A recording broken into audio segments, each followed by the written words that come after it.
Well, we are playing major catch up here. So, what the fuck has been going on? I mean, let's just go ahead and get that out in the open. After Bookmas, which completely kicked my ass, I decided I wanted to take a little bit of a break. It was only going to be like a week, maybe two, but then I was really enjoying spending time with my family. So I took a little bit longer, and then the new year hit and shit just got real. And every week I had a day set aside to batch film, and every week something has happened, whether I've had to go out of town for family, or somebody's sick, or we get snowed in and my daughter can't go to school, and therefore I become the teacher, and it is just one thing after another. But here we are. So we are going to play, like I said, major catch up, and today we are talking about my December wrap up. We are 2 days away from entering February, and we're going to talk about my December wrap up. But before we can get started, we are finally back, so I can say welcome back to my channel. Welcome if you are new here. I am Jen, and this is Bookmark by Jen. Subscribe if you're not already. Like this video, and please comment.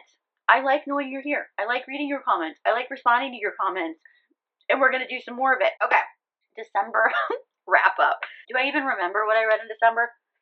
Probably not, but I got a little bit of notes, and we're going to go through it. You know what? Let's take a beat. Before we get started, I'm going to batch videos, like I said. So, do we want a best of 2025? Do we want that at the beginning of February 2026? I know that I should have already filmed this. I have a list.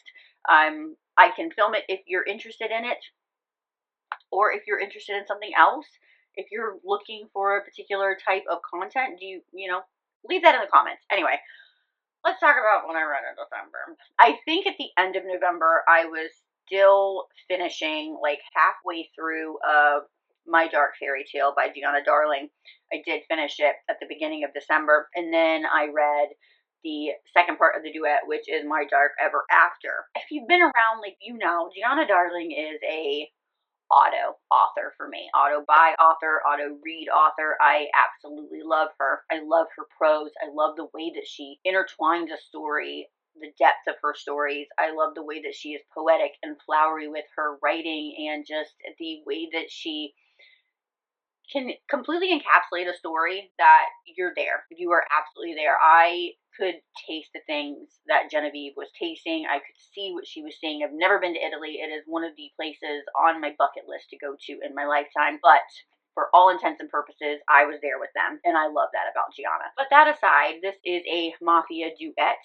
It is a must-read in order, because the things that happen in this, you will be completely spoiled, and you don't want to do that, right? So before you go into this, you have to read this book so that you don't get spoiled and that you understand the entirety of it. This follows Genevieve and Raphael. Raphael is a major mafioso. He is the kingpin in his area, and when he meets Genevieve, who is, why do I keep calling her Genevieve when I know it's Guinevere? Oh my god.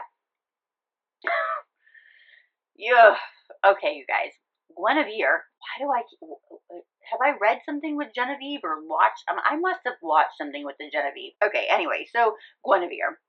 Guinevere has a autoimmune deficiency, and she's been very sheltered for most of her life.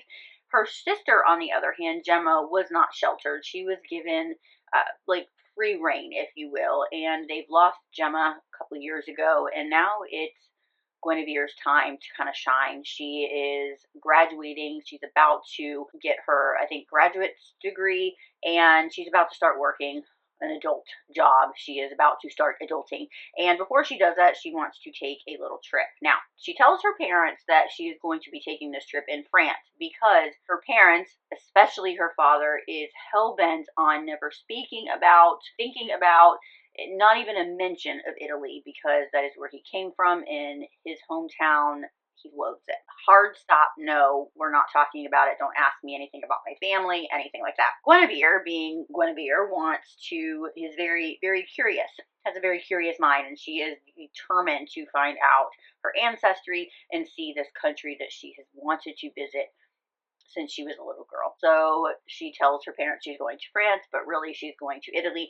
And immediately when she gets there, nothing's really going to plan. She gets attacked, and then she gets saved by this very handsome gentleman who she thinks is a gentleman but doesn't realize he is the mafioso, which is Raphael, and he takes her to his palace, castle, mansion, if you will, and takes care of her because she ends up getting sick, and then in doing so they end up falling in love, and she brings out the softer side in him. He's able to show the softer side in him that he has not been able to show for years, and it takes him aback, but it also is a little breath of fresh air for him to be who he can be. He loves that about her. He also loves her tenacity. He loves the way that her brain works. He loves that she is very strong in aspects but doesn't realize that she's that strong.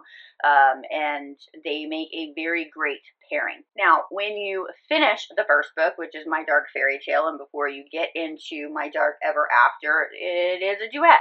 This one's going to end on a cliffhanger, so you definitely want to read these in order. Did I love these two books? I did. This one maybe a little bit higher, is at a 4.5.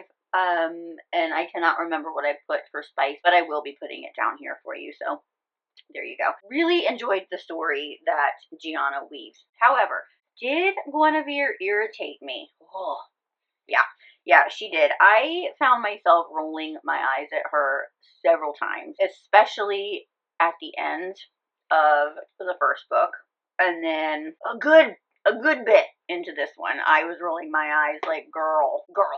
But you have to remember, she was very sheltered as a young girl, and she is hell-bent on sticking to her guns.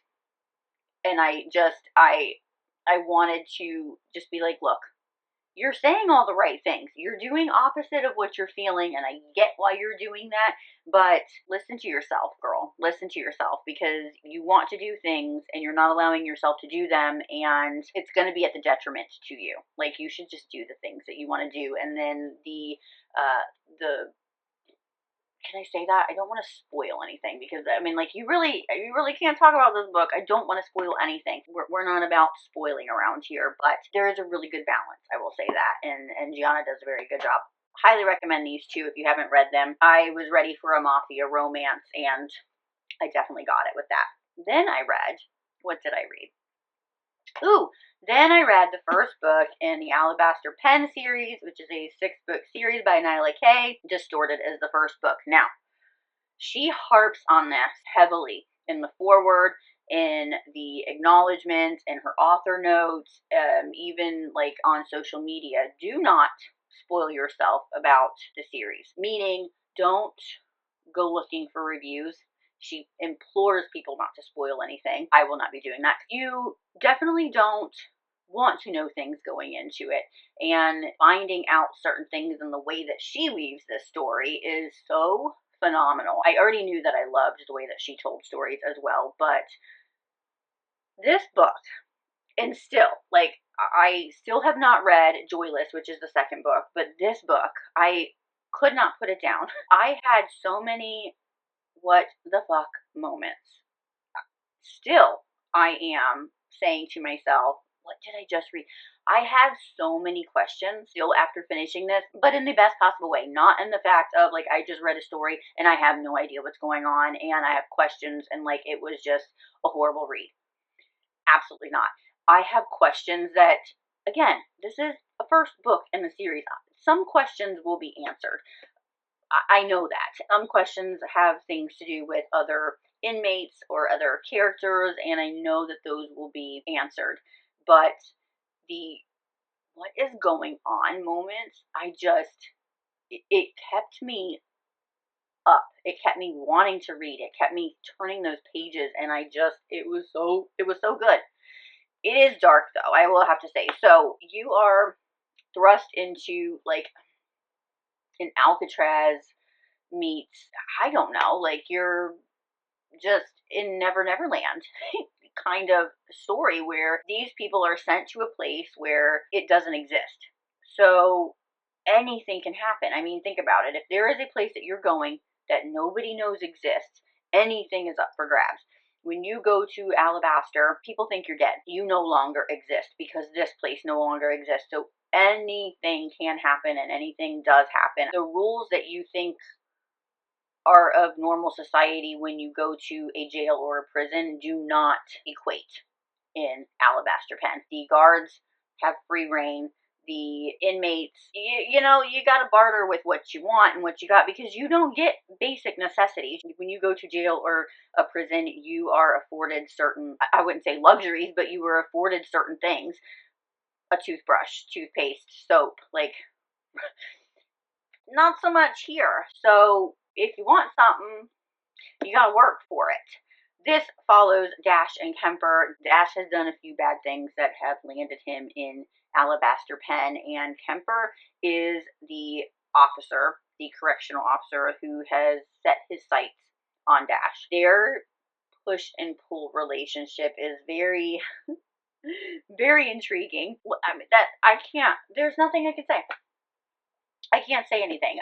It was amazing. I gave it a 5 stars. I can't spoil anything, but I will say this, like, the characters are so intriguing, and I'm so ready to hit the next book, which is Joyless, so I can get a little bit more of the characters. The next book is a love story between 3 of the correctional officers, and then we get back into the inmates. There are, especially Dash's roommates in this book, I took an instant liking to him. I'm so intrigued by him. I want to know more by him, and I think he's like the 3rd or the 4th book. I cannot remember, but that's it. I can't say anymore. Have you read these? What do you think about them? Do you like them? Not giving away spoilers. What do you think? All right, let's move on to the next books I read. If we remember my December TBR that feels like I filmed a year ago, I wanted to read some Christmas related books. I wanted to read Marry Me by C.R. Jane. I wanted to read Holiday Unscripted by Natasha Madison and Christmas Presents by Lisa Unger. I got 2 out of 3 of those. Little bummed that I didn't get to Marry Me by C.R. Jane, but that's okay.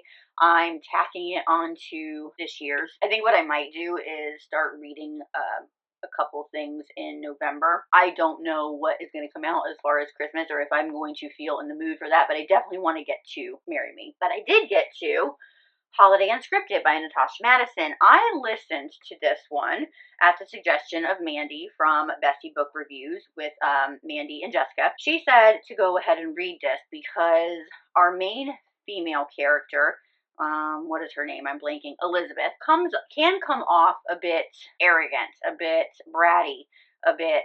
I think she knows how I am with heroine, so she said go ahead and read because the narrator does a phenomenal job with her, and I absolutely agree with her. She does. However, it doesn't matter how well the narrator did. Elizabeth is a little bit of a bratty bitch. Like, I just wanted to, when she digs her heels in, she digs her heels in, and she's so hard-headed about it. It's like she knows that she is in the wrong, but she just cannot give it up, and so she continues to be just out of control. I understand bits of it. Like, I completely was behind her with the whole let's have a Christmas wedding. It was not her Christmas wedding. It was her brother's Christmas wedding that she has flown from Australia to back to the States for, and him and his fiance, soon to be wife, it's like a 2-week celebration of festivities and places to be and things to do that all revolve around Christmas.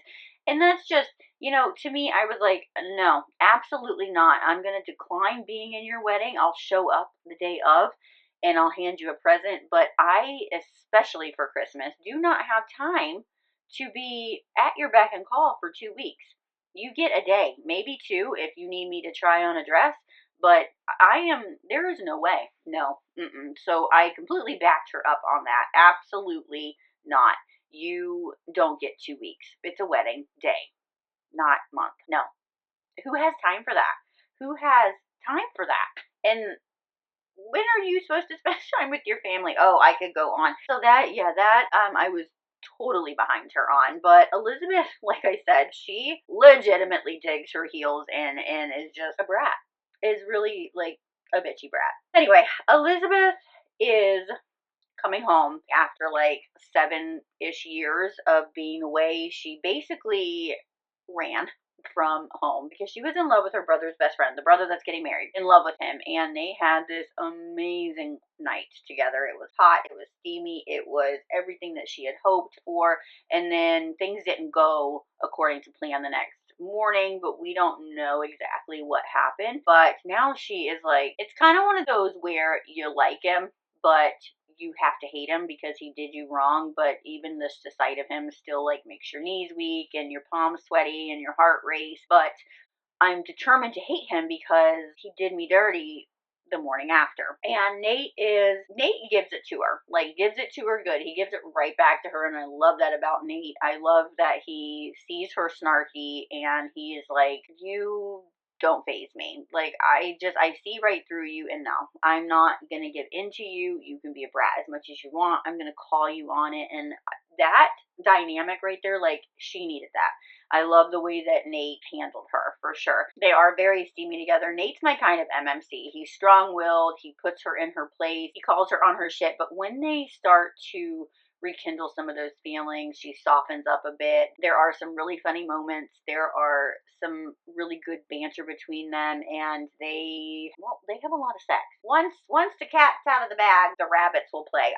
That's not even a saying, but they were like rabbits, so there you go. What did I give this? I was leaning towards like a 3.75 just because she irritated me that much, but the story overall was really good. I don't remember what I gave it for spice. It was like a 3.5, 4. Again, I'm going to put it here. And then that moves me on to my last book that I read in December, which was Christmas Presents by Lisa Unger.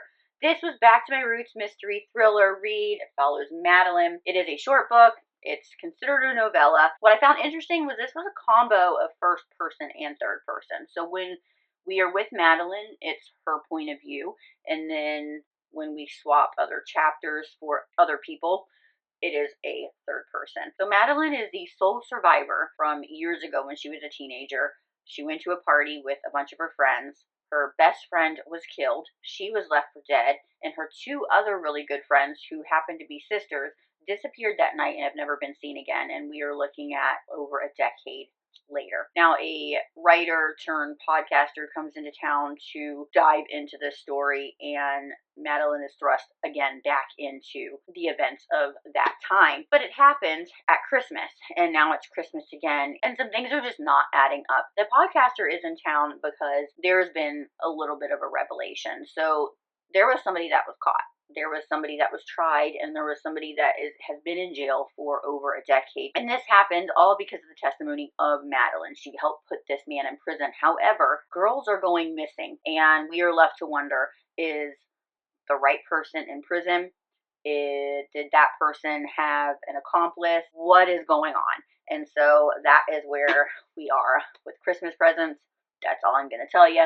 Like I said, it's a short book. I really enjoyed this book. I gave it a 4 stars. It is a mystery thriller. There is no spice to it, but I love the fact of getting back to my roots with this one. I've read numerous Lisa Unger books and have really enjoyed them, so I was just really happy to get back to this. And that's it. Those are the books that I read in December. I hope you enjoyed this. I know that it has been a long time coming, and I apologize because in less than a week's time, we will be talking about the books that I read in January. But before that, I will have my February TBR. I'm going to finish this and start filming that for you. So be on the lookout for that. Don't forget to subscribe and like this video, and let me know if you're interested in hearing, seeing, talking about my favorite books of 2025. So in the meantime, I'm just going to keep batch filming, and then as I edit, I'm going to upload. So we're not going to have any sort of like set schedule at the moment until I can catch up with everything, but we're going to make it work, and we're going to get through it together. All right, I will catch you next time, but until then, happy reading. Bye.